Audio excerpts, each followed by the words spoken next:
5-4 deals with division of decimals, and we're going to start by looking at dividing decimals by a whole number. So this divisor is going to be a whole number.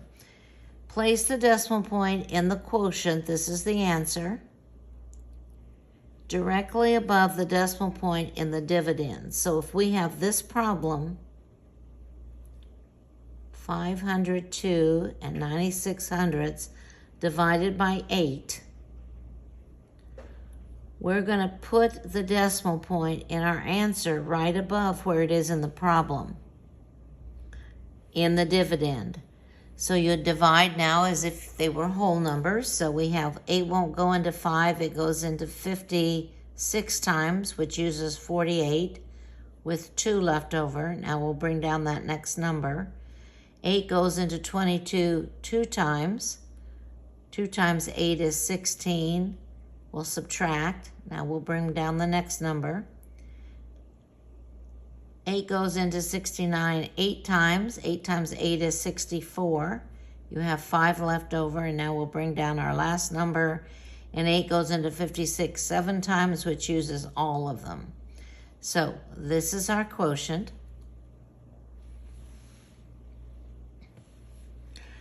207 divided by 3.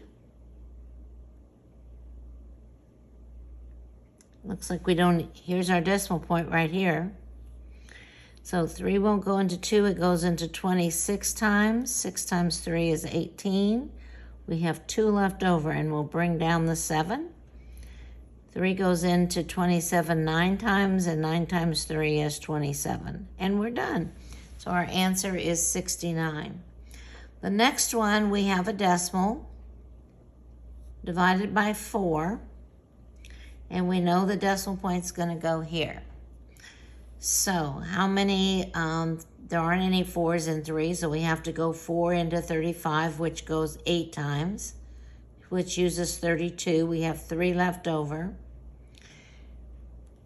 When we divide decimals, we don't usually have a remainder. So what we're going to do is we're going to add some zeros on the end of this, so we'll have more numbers to bring down. So 4 goes into 37 times. 7 times 4 is 28. We'll subtract, and we'll add another 0 that we can bring down. 4 goes into 25 times, and 5 times 4 is 20. So we're done. But we did have to add these zeros. We're going to add a couple of those. We're going to see some later on that you won't come out even. We'll be rounding, we'll be finding some decimals that continue to repeat the same number or pattern of numbers, and we'll deal with those in a moment. Okay, this next one is negative 6 8/10 divided by negative 5. This is division, signs are the same, so our answer is going to be positive, and we're going to put the decimal point right above where it was in the dividend. And now we're ready to divide. 5 goes into 6 once. 1 times 5 is 5. We'll subtract, and we'll bring down this next number. 5 goes into 18 3 times. 3 times 5 is 15. We have 3 left over. Let's add another 0 and see what happens. 5 goes into 36 times, which uses all of the 30. So we're done. So this is our answer, 1 36 hundredths.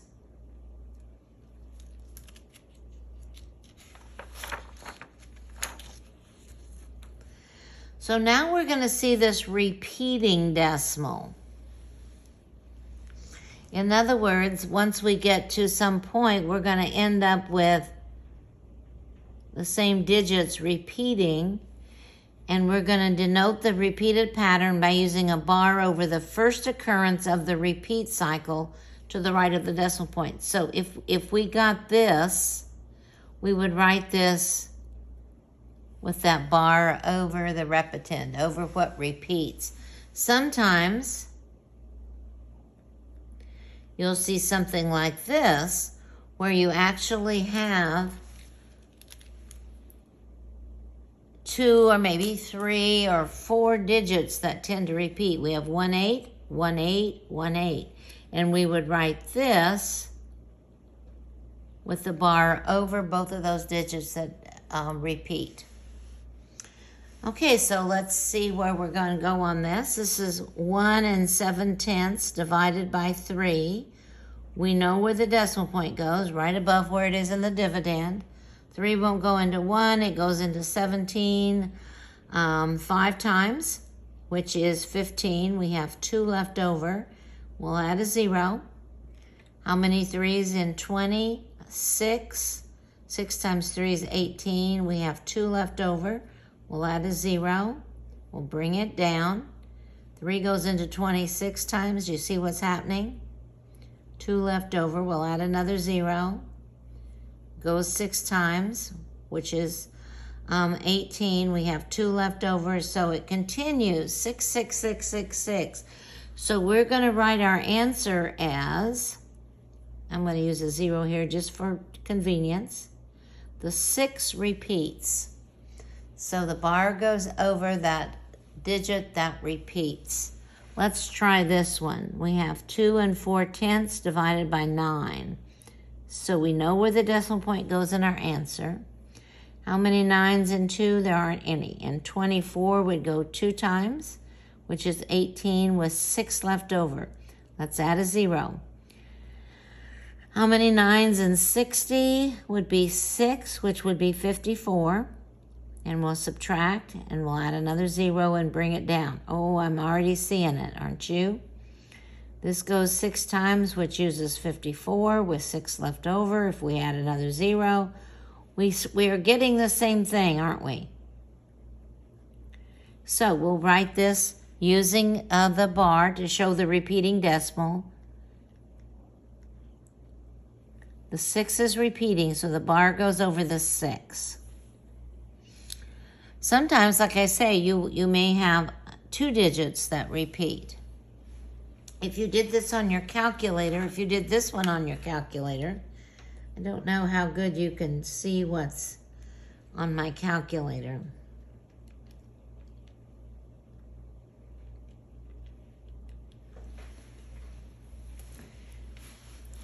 If you look at my calculator, you see the decimal point, the 2, you have 6, 6, 6, 6, 6, and then at the end you have a 7. My calculator is programmed so that when it gets to the end of the display, it will round. And so the 6, then the next digit would be 6, so it rounds up to a 7. That is not the exact answer. The exact answer is decimal point 2, 6, with the 6 repeating.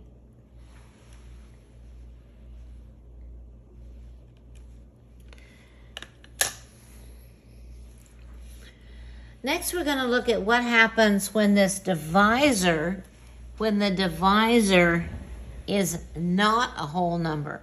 Here, the divisor was a whole number. Here, the divisor was a whole number. And now what we're going to look at is the divisor is not a whole number. Here, this is 3 1/10 divided by whatever that is. Tenths, hundreds, thousands, 5 10,000s. So what we're going to do, we're going to move the decimal point in the divisor, and this is the divisor.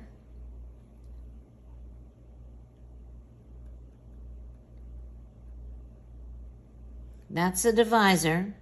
We're going to move it to the right, the same number of places. Whoops. I'm sorry, I wrote that in the wrong place. We're going to move the decimal point in the divisor to the right to make it a whole number. So here, if we move it to the right, one place, it's a whole number, -7. Here, we'd need to move it 4 places to be a whole number. So now we'd be dividing by -7. Here, we'd be dividing by 5. Well, if we do that, my typing's bad. Move the decimal point in the dividend. This is the dividend. To the right, the same number of places as you did in the divisor. So if we moved it one place in the divisor, we're going to move it one place in the dividend. If we moved it 4 places in the divisor, we're going to move this 4 places to the right in the dividend. So we're going to have to add some zeros. And then you would divide as if you would divide as if you would as if the divisor was a whole number, right? And this is where the decimal point goes. So really what we're doing here is we're dividing 5 6/10 by 7. And it'll be the same answer as if you divided 56 hundredths by 7/10. We know this is going to be negative because the signs are different. So I'm going to get that up there. How many 7s in 5? Well, there aren't any. How many 7s in 56? 8. So 8 times 7 would be 56. And we're done. And if you do that on your calculator, I'm going to put in the original problem. Whoops.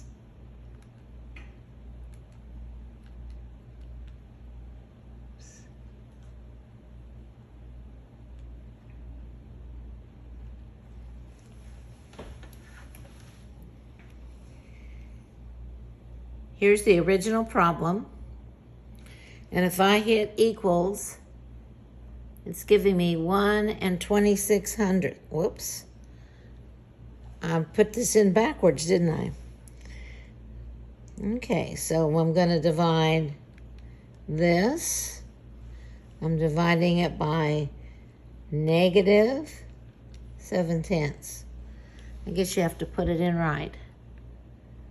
So you see that my answer is correct. Okay, so we're dividing this big number now by 5. We're dividing as if it's by 5. So 5 won't go into 3. It goes into 31 6 times. 6 times 5 is 30. Subtract. We'll bring down this next number. 5 goes into 10 twice. 2 times 5 is 10. We don't have anything left. We'll bring down the next 0. It doesn't go. We'll bring down the next 0. It doesn't go. And we're done. So, if I were to check this, I'm going to divide this like it is on the problem. 3 1/10 divided by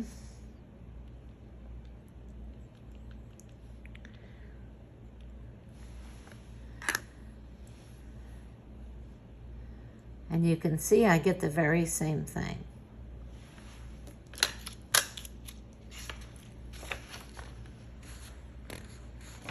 So, when you divide by a whole number, you're good to go. That if you're dividing, like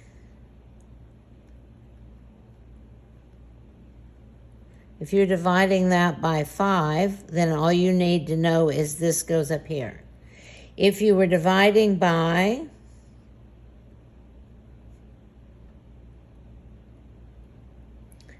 this, you're going to make this a whole number, moving that decimal point all the way to the right.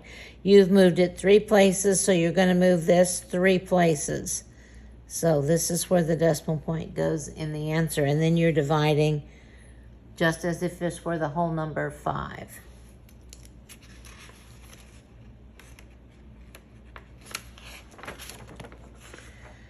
Okay, so now we're going to talk about dividing by powers of 10. When we multiply by powers of 10, we move the decimal point to the right. Here we're going to move the decimal point to the left, the same number of places as there are zeros in the answer, or in the power of 10, sorry. So here's the decimal point. We're dividing by 10,000, which has 4 zeros, so we're going to move this decimal point 4 places to the left. 1, 2, 3. We'll have to add a 0 for our decimal point. Sometimes it's nice to put that little courtesy 0 out there. If you're dividing this number by 100, you have 2 zeros, so you're going to move this decimal point 2 places to the left. If you're dividing this number by 10, you have 1 0, so you're just moving this decimal point 1 place to the left. Those are just shortcuts. Really, the computation is a lot longer and there's a lot of places to make mistakes. You have a lot of zeros. It can cause you some problems. So learning these little rules that go with multiplying and dividing by powers of 10, that's a positive thing. Okay, so sometimes they come out even if we add zeros. Sometimes they will never come out even and we have a repeating decimal. We know about that. And now what we're going to have are division problems where they don't come out even no matter how many zeros you add, and they're also not repeating.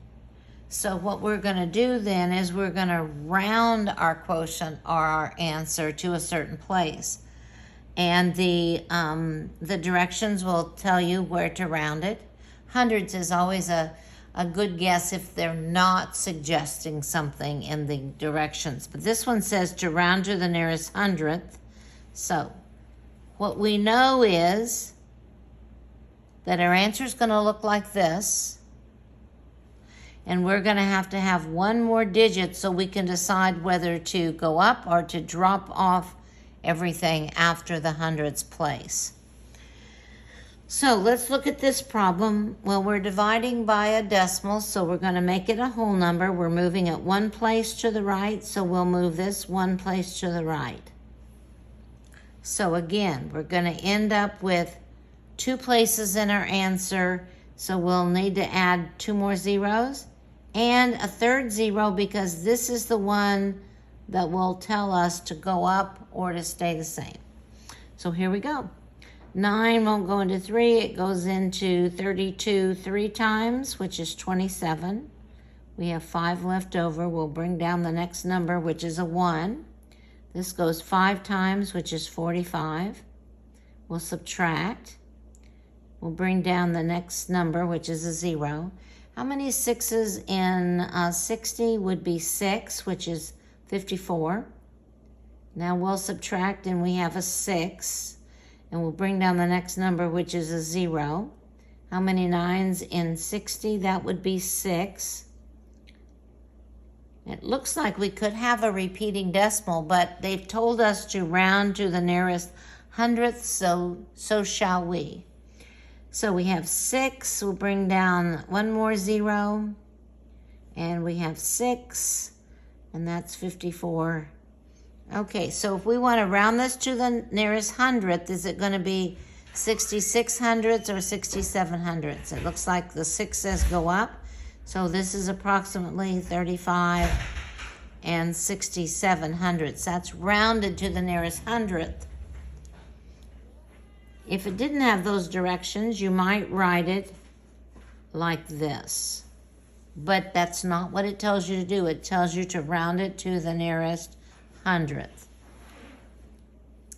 Now we're going to round to the nearest tenth.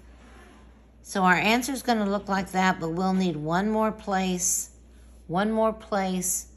so we will know whether to go up or stay the same. So again, we're dividing by a decimal, so we're going to move our decimal point to make this a whole number. We've moved it 2 places, so we're going to move this 2 places.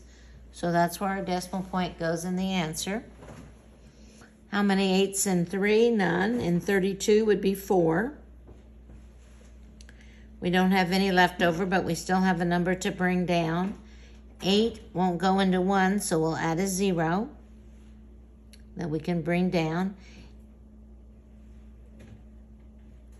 8 goes into 10 once, which is 8 with 2 left over.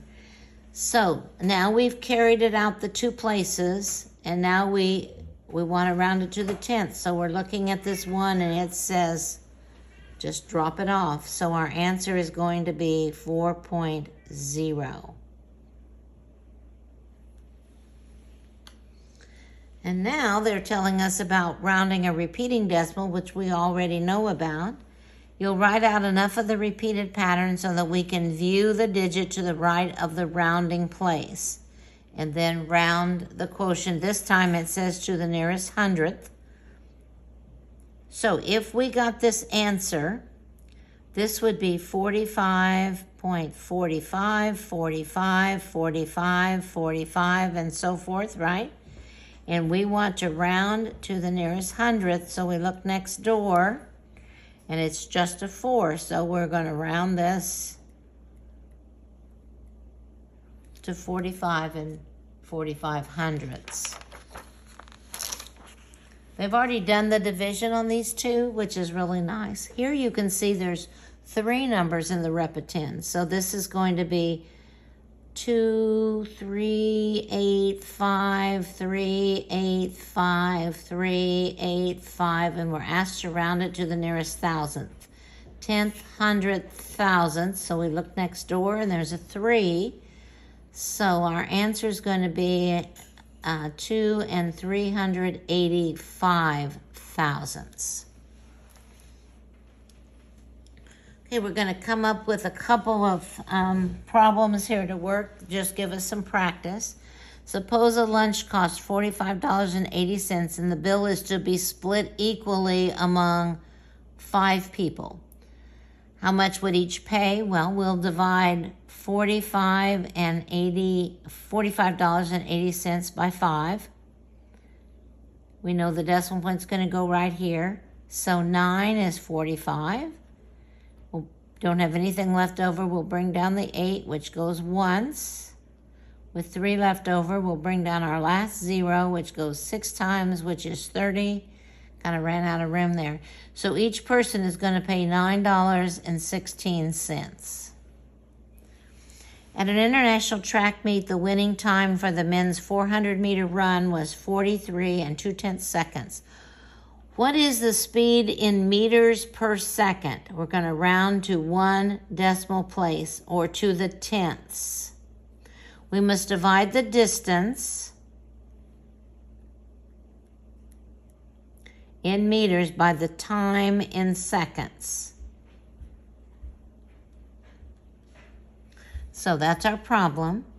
And a calculator would be handy, but be sure we know how to do this. We're going to move this 1 place. We're going to move it 1 place. So we have to move this decimal point, which we don't even see, 1 place. Now, on our calculator, we can do the original problem.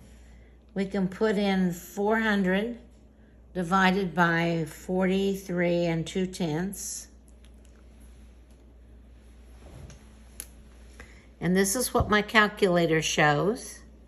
And it tells us to round this to the nearest tenth. So is it going to be 9 2/10 or 9 3/10? Well, the next digit is a 5, so we're going to round to 9 3/10.